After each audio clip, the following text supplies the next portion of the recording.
Thank you so much for welcoming us. For starters, I noticed that you're always on white.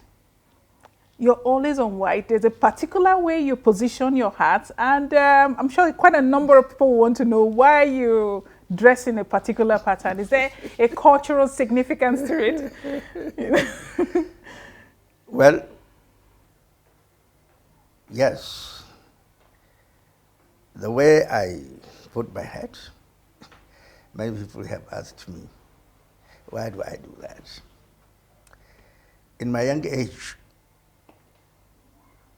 we were fire eaters. If you come for peace, we are there for it. If you want fireworks, you get it. We accept any challenge as young men. But with increasing age, we come to make compromises with some impurities in life. And that is due to experiences. So that is the difference of putting my head. We are for peace, but also if you want fireworks, we are also there. You mean you can still fire? Oh, yes. By this age? Oh, yes. Interesting. You know, this is a sort of inbuilt, natural thing.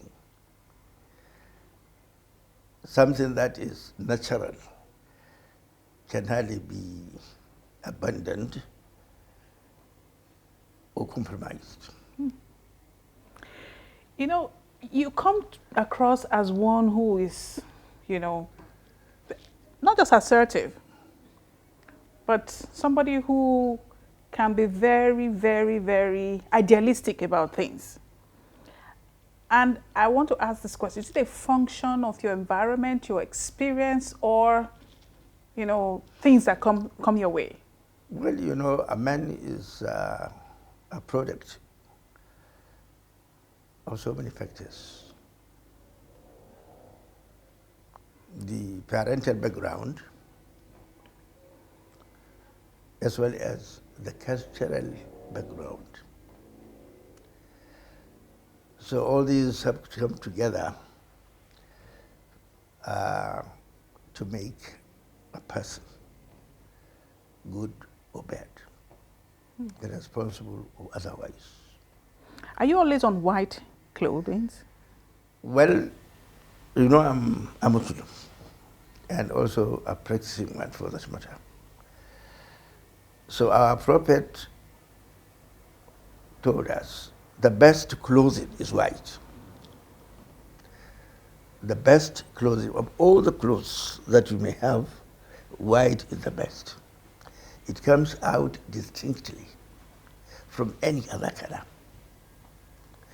And it makes you even much more handsome if you are a young man, and beautiful if you are a woman. Have you always been like this? You always Yes. wear white? Yes. From your childhood? Oh, yes. Never on any other color? Yeah. Except during a funeral rites. Again, Islam teaches us to go with colored thing, not white, because white is always predicting not only purity but happiness. But when attending a funeral function, it is a sad moment, so you must show it. But it is required to do that. But if you cannot do it, you can go with any other color. Yes. So now tell us a bit about your growing up. Would like to understand, you know, we initially when the first question I asked, it was a reflection of your background, but that was just on the surface, it's just powder. So now we want to scratch the surface a bit. Tell us a bit about your growing up. Well, I was born in a village called Zango. And Zango is also a district in Daura Emirate. And Daura Emirate is the origin of Hausa Bakwai as well as Banza Bakwai. But don't don't ask me to go into deeper into history. That.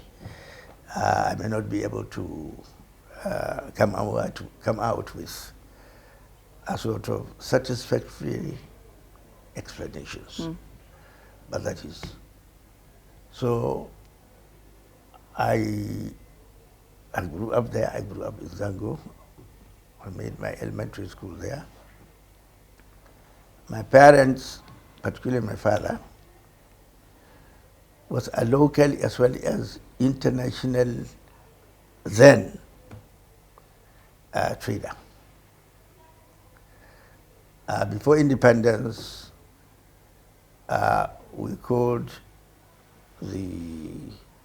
now they called it Niger, but we called it Paranchi, because France colonized part of, or rather Niger. But before that, we called it French. If you are going to French, so you are going to French. And if you are coming to the English colonies, you call it English. So my father, as I said, was a trader, and always our house was full of people. People coming from Kano, people also coming from French, that is Niger now. Our father used to, as a trader, bought walnuts, huge bundles of walnuts, and these railway sleepers, and shirting. At that time, there is shirting, there is white shirting, there is brown shirting,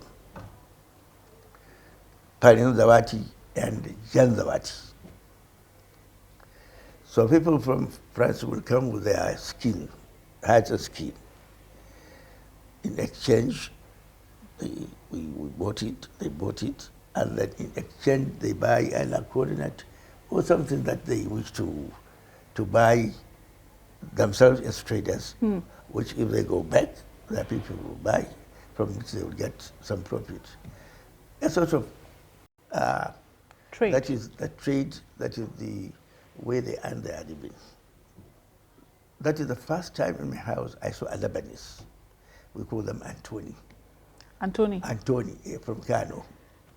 So when was your first stint with formal education, and were your parents in support of it back in the time? Yes. In fact, strangely enough, I can remember vividly. It was one day that my mother sent me to buy something from the market. So as I was coming back from the market, as a person came from our district head, we called the district head, the name is Murka, to take me to him.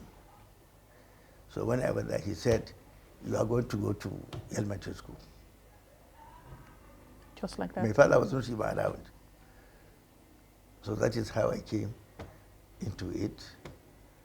And from there to KATSINA.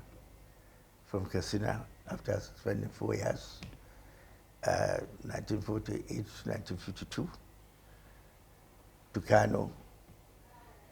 Kano, I came to Kano to learn more and more about Islam. And at the time I left KATSINA Mid School, and that was also the time when the school was upgraded to secondary school. Zangon Daura was one of my classmates, quite a number of them. We came to Mid School 120, 1948. But some joined us in 1949, like Mama joined us in 1949. And we had 4 classes, A, B, C, D. So we are 120. But as I'm talking to you now, I think we are only 8 left alive. All the other are dead. Of all your classmates? Of all classmates. Wow. So, but 8 of us are still alive. Myself, Mama Daura, Major Adamu in Kaduna, Lema Jibrin, at one time presidential candidate, then Alisaula in Katsina, Mudi Kulfi Katsina, Said Badda, a former governor of Katsina State, and one lady, a beautiful young lady. She's alive, we call it Middle. Wow. And you remember all of them very vividly? Oh, yes. Well, because we had an association of 1948, 1949 intake. So I meet him almost annually. So even at that time, you had male school. And female mixed? You had a mixed school? Yes, but they are not staying in the same compound with us. But we had, even in elementary school, we had female students. Mixed with male? Yes. Because when you mentioned the lady was what sparked this question. Like, I was thinking it exclusively for men. No. It was a mixed school. But in some other areas, even in the north, there are schools mainly for females. Mainly. Nobody will go there. So that, that was the... Your elementary school? Yes. So you moved on? I moved on. Then what I was trying to say, when I wanted to go to Kano to do this School for Advanced Studies Kano in 1953, that is 1953, yes, we had 2 English teachers. They were very fond of me. They felt this is a young man who should pursue the Western education in total. And they kept pressing me and advising me, please, don't go to Kano School for University. Stay and do your secondary school here. They were agitated, they were pressing me very hard. I said, no. I have already made up my mind. I'm going to Kano. So at the end of the season, they advised me, okay. Since that is what you want to do, please, in whatever situation you find yourself, try to get to the top. So, I was there. I passed. I graduated as a grade 2 teacher in 1957. So I went back to Daura to teach. I taught, I think, for 1 year. I taught under the father of Mama Daura, Madan Dauda Daura. So from there was an arrangement within the province of pooling teachers. So 3 of us were transferred to Katsina Emirate from Daura Emirate. Myself, our Zango is still alive, so there he was taken to Mani, now Mani local government. Yusuf Aliyu was taken to Katsina Central. Myself, I was taken to Durama. Now it's also a local government area. So, as I was there in 1958 in Durama to 1959. During the general election, 1959, I was in Durama. So even at that time, I played a very key role in politics. And I was made the spokesman of NPC. And people trusted me. They had confidence in me. They know I don't do this way. No, I go straight. Tell the truth to anybody. to myself and to anybody. So while I was there, after the election, School for Education Studies, from where I graduated as grade 2 teacher, some of the teachers were given scholarship to go back to Ruda in Sudan. If I can remember, late Sheikh Gumi was one of them. Now Professor Sheikh Galadin, is still alive, is one of them. Hamidu Al-Ghali was one of them, died already. Bibi Farouk was one of them. Hassan Gwazo, most of them dead as I've yeah, as of today, except one. So I came back. I was redeployed to go to School for Education in 1959 after election to become a teacher. So they looked into the past students who passed, who graduated. Exceedingly well. And they looked at the best of them. So 2 of us were also recruited to go and teach where we were taught. So I was there briefly in School for Arabic Studies, Kano, as a teacher from 1959 to 1961. So while I was there, I started attending debating club organized by then they are called British Council. Now I don't know where they are. They still exist. Nigerian British Council. But not, their presence was not felt as it used to be at one time. So I was attending such kind of debates, etc., etc. So I was also reading. At that time, Hausa, Arabic, among other subjects, were recognized as GCE subjects for level, for O-level, as well as A-levels. Islamic studies was recognized, Islamic studies. Now they have been dropped.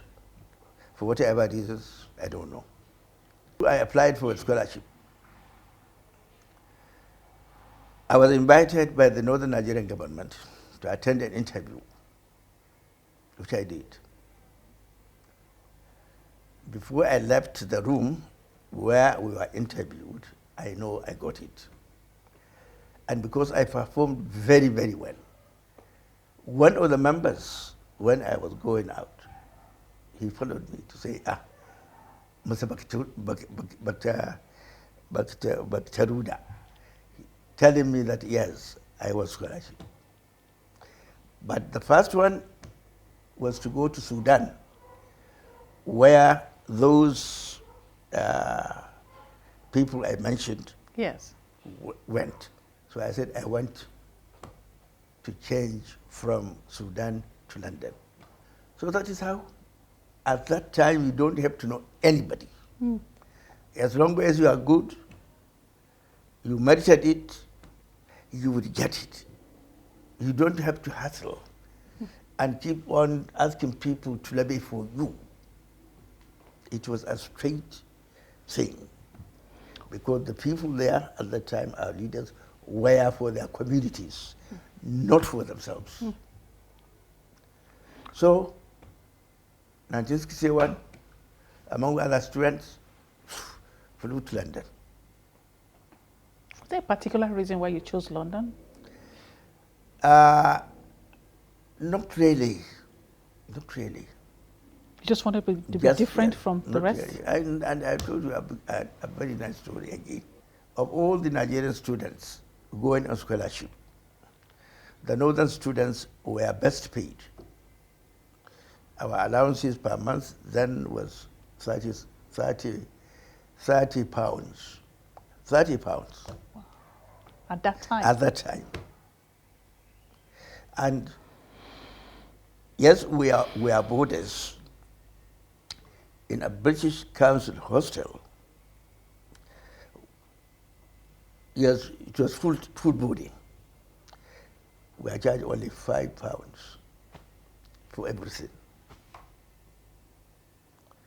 So I was saving most of the money. I was not intelligent. I really behaved myself. Even when students were invited to go for dance, etc., yes, we do, we go. But I have never engaged myself in drinking, either smoking or drinking. Some of my colleagues too. Sometimes one of my friends, but he was a senior person, they said, "Look, you are looking at us as fools. You always come, you don't drink, you go back." They don't like me to see them. 2 incidents happened to make me change my mind not to leave or stay in London to do my education there. One, there is to be a tradition of celebrating annually our independence here. So the other one, this can be just, I was taking tuition, extra tuition in English literature. And my teacher, I had to go to him. And at that time, it was during the inter. And there was too much to know. You know, sometimes they do this small, you'll come. It was snowing. So as I disembarked from the tube, I started going. Then I met young men. So they started using this snow, turned into balls, throwing them at me, until also I disappeared. These 2 incidents. You didn't respond at all? No. It's not my country. I didn't. So these 2 incidents persuaded me to come back to Nigeria and do my university education here. So that is why in 1963, I returned on my own because the rules of some of the conditions or the terms of the scholarship, after 2 years, if you like, you can come back home and do authorities to see your parents, etc. If the student had a wife but left in Nigeria, then the wife can join him. So I didn't have a wife. I came back on my own, and I refused to go back. At the time, people were watching. The system was really watching. So I reported myself to Ministry Establishment to know the region. And I told them that I didn't like to go back. I wanted to do my university in Nigeria because I have got all the requirements. Fortunately, the secretary was late Muhammad Daku. He has a son who became Governor of Kano, Brigadier Daku. He's still alive, the son, quite a number of them there. So I went to him with this sort of, I don't know what to call it now, this, we call it Tangarahu, where you just, start rolling it. Okay. So through that, he contacted 5 universities or 4, ABU, Lagos, Ibadan, Nsukka. All these 4 gave me admission. ABU, when I went, they wanted me to do law. I said, thank you very much, I don't like to be a liar and a confusionist because I'm straight and I don't like to deviate from that path. Eventually, my friend convinced me because Lagos gave me to do economics, Ibadan the same thing, Insuka the same thing. So a friend of mine, a civil servant in Lagos, Alfawani, now late, he said, look, come to Lagos. It's a newly established university. It was started in 1962. So we are the second product of, second batch of University of Lagos, Unilag. So I went there. And I was there when, well, even when I was there, I engaged myself in local politics. Even in Lagos? Even in Lagos. And we proved to be good ambassadors, responsible ambassadors for the North. In 1966, when a group of young majors, officers, headed by Chukuma, struck. And to be frank, the first time made up in Nigerian politics, the Yoruba Action Group and NCNC had never seen eye to eye in their lives, except in 1964, when they formed an alliance, which they called ABGA, and the other alliance, NNA. It is only to me, because there are so many crises. In 1964, there were elections, federal elections throughout the country. It was really fought very, very bitterly with all the dirt that anybody could think of. The naval members or elements in any part of the North were really hunted like rats. And they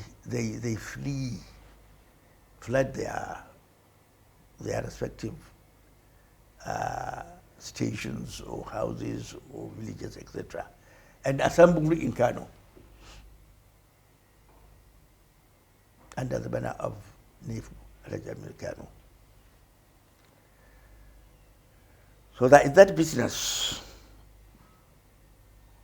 Then in 1965, Action Group had already had factions after their convention in Jos in 1962. They adopted democratic socialism with Awo as the leader. So there was this agreement between himself and Akintola. Akintola was a very powerful speaker, and he could attract crowd.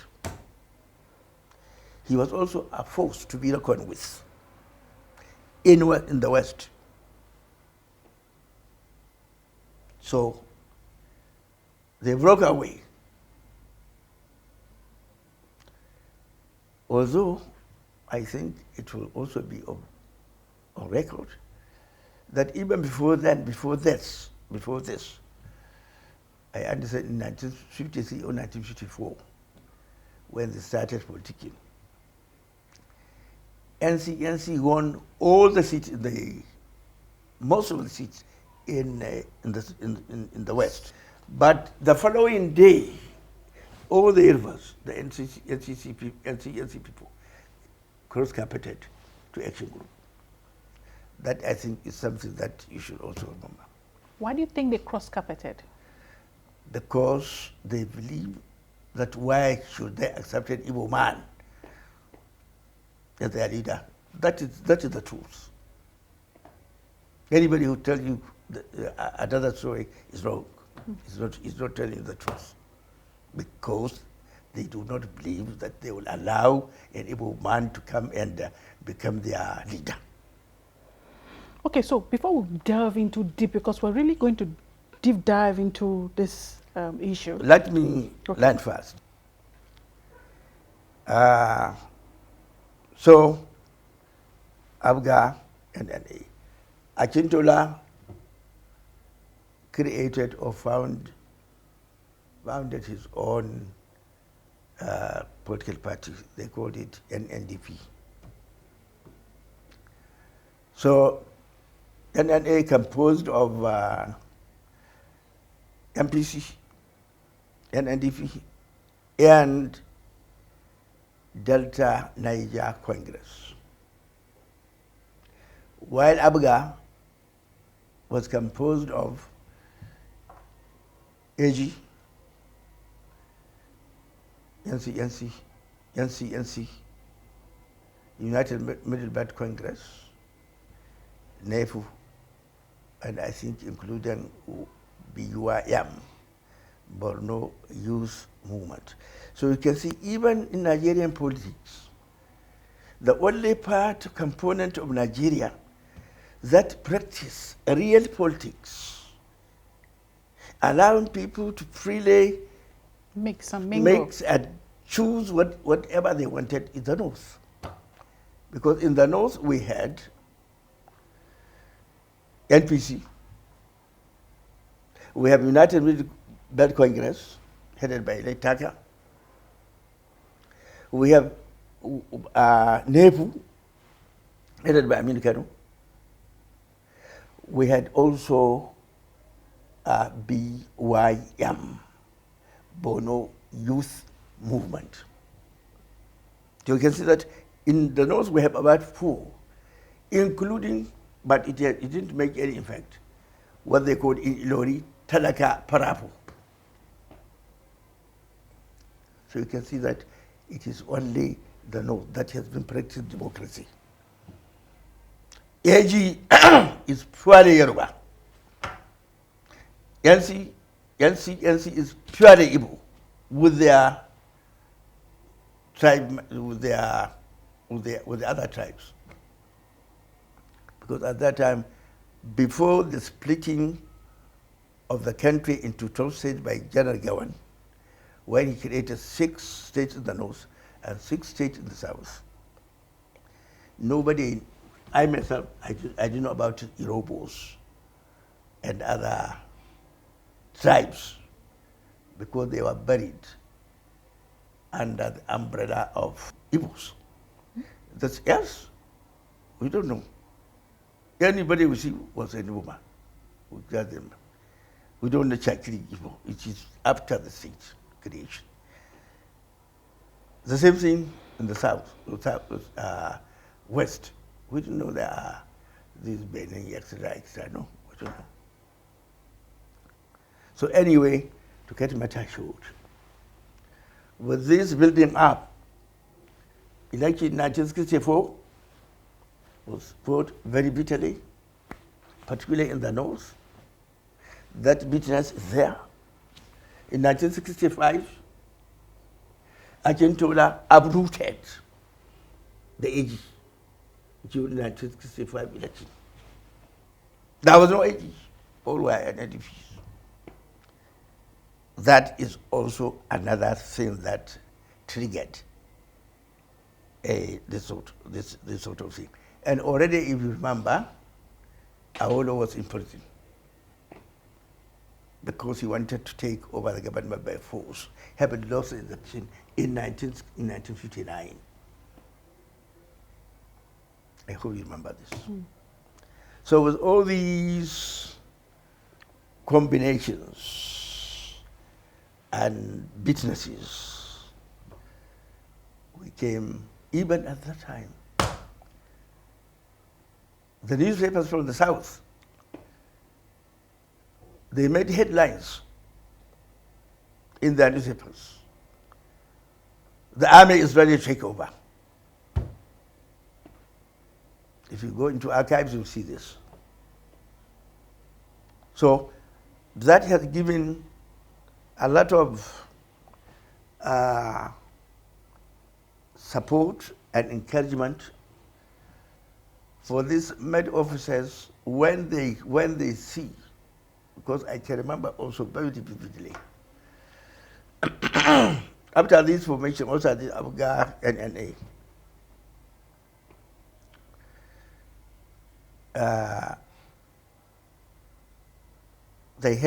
ABACHA held its last meeting, I think, on the 13th of January 1966 in Enugu. And I told my Tamasuli, now unfortunately late, something very bad will come out of that meeting. And it came to pass. So anyway, there was already a fertile ground. But even at that time, there was speculations, rumors going on that the senior officers of the Nigerian Army might intervene. So I think with the support of,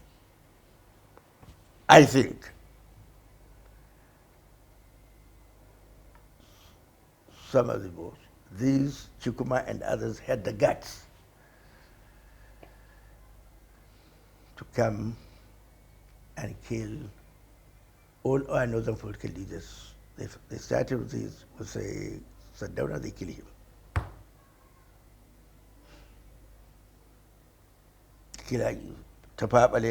If there is anybody the Igbos should spare, I think should be Tafawa Balewa, because he was a peaceful person. He was for them. Most of his domestic servants were Igbos. And when the British officer commanding the army was retiring, there were 3 candidates for replacement. Brigadier General Baladi, Uransi, coming from the ranks in Igbo man. This Malady is northern Nigeria. And there is Brigadier Ademalego, who was also killed by this. These 3 officers were the people at the forefront to succeed the general officer commanding the Nigerian Army. I can't remember his name, but he's an Englishman. But Balewa and Ribado, they know, even at that time, across the board, across the Nigerian Army formation, the most qualified, the most fulfiller, the most respected, across the board, the most acceptable candidate was Brigadier Zakari Maimalari. So Ribado, being the defense minister and prime minister, said, look, for peace, let us give it to Uransi. So it was given to Uransi, not to Brigadier Melody. So my Tama was telling me now late. So in order to appease Melody, Ribado sent for him, not to apologize, but to tell him the reasons why they picked Uransi in preference to himself. When he came, after the salutations, etc., Ribado started to pacify him. He said, no, sir, you don't have to say even, but what I know you have done is that my hands, your hands, you have given it to our enemies. And it came to pass, and he was killed. This brings me to this question. I mean, you have said so much already. You say conversation with history. Yes. That is why I'm giving you, because most of our children do not know this. Because history is not being taught in our schools deliberately. Because you have to know yourself. Be yourself first. You are not an Englishman. You are not a German. You are not a French. You are a Nigerian. Let us first be ourselves. As Zango said, next should be yourself. Be yourself. Respect yourself. But now, if I don't, I hate speaking to anybody for erring in English. I don't like it. It's not my tongue. It's not my mother tongue. But for others who don't understand, yes. It doesn't matter. Even within the country. Even within the country. The audience, most of our audience, hardly speak English. Your audience? Yes. It's the elites. This information is for the elites, not for the common man. You want the common man to understand what is going on. You want common man in the street who has never been to school. For now, yes, it is now, we have more than 20 million children out of school. Most of these people, almost 90% are from the north. Okay, I've listened to you talk, and I see that passion, deep-seated passion from the messages you have passed. And the question is, will there be healing? Would you find healing anywhere within the fabrics of this nation? Is it possible? Can we heal as a people? Quite frankly, I cannot rule out, because I don't know what is going to happen in the future. Only God knows. The first thing first, education is the key to all developments, good or bad. If you don't give education to your people across the board, you are not helping the country. But whose fault is it? Well, the policymakers. But where policy failed, or where policy has failed, would it not be in line for some people, elites, who also have the means to educate these people to take this responsibility upon themselves and say, okay, let's educate our people? No, my daughter. So how would you respond to this argument that, as a matter of fact, like somewhere in the north, for instance, some people are deliberately trying to keep those people poor so that they can continue to control them? I do not believe that. It's not true. I am a product of taxation. I'm a product of free education from elementary to university. Unfortunately, most of our leaders now, particularly in the north, they ought not to be there. But unfortunately, they are there because they will manipulate the system to bring rubbish. Some people who do not know anything about themselves, not alone about their own people. People who are not for the people. As you said, it can contribute a lot, but the responsibility still lies with our government. As I told you, I'm a product of education. But how many people at that time were educated? Because you have to look at the quantum of those who were willing to go to school. No. The numbers have increased. I agree. That is why I said it's not the function of businessmen. It is really the function of government. Government can create this atmosphere. Let me give you a simple example. Masari, when he was governor, 2015. As I'm aged now, I don't like attending Functions. Meetings, etc. functions. But it has been boiling in me that stupidly we have abandoned a very resourceful area of generating revenue for common good. What are these areas? Community tax, That is what he used to do. That is what was to educate me. Cattle tax. Produce tax, yes, it continues. But this too is not law that killed it. It is sentiment. You understand? This VAT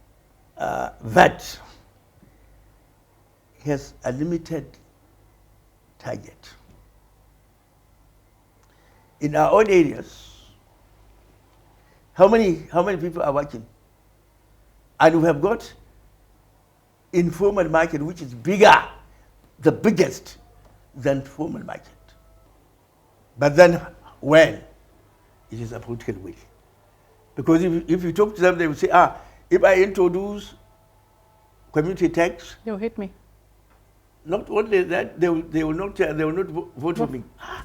If we know that thing is good, it's for the common good, it will benefit the society, introduce it, and tomorrow let them say, out.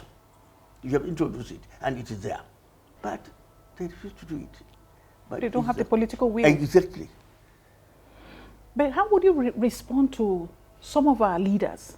And when I say some of our leaders, they spread across the geopolitical zones, who, for selfish reasons, as you have said, amass wealth for themselves that is meant for a generation of people. Well, that is madness. That is primitive accumulation of ill-gotten wealth. EFCC, ICPC, all these institutions were put up in order to combat this sort of thing. But you need people, what do you say, if you want to just say you go with the equity, you go with a clean hand. Which also brings me back to that question of before, which was the argument that some people are deliberately keeping people poor so that they can control them. Well, some people have that argument, but to me, if you love yourself, you love your neighbor, you love your friends, you love this country, that will not happen. Have you seen in Europe, because they are for their country? Have you seen, I was in London during, I think, Harold Wilson was a labor leader. Most of these labor leaders, whether conservative, they don't even have a good flat of their own.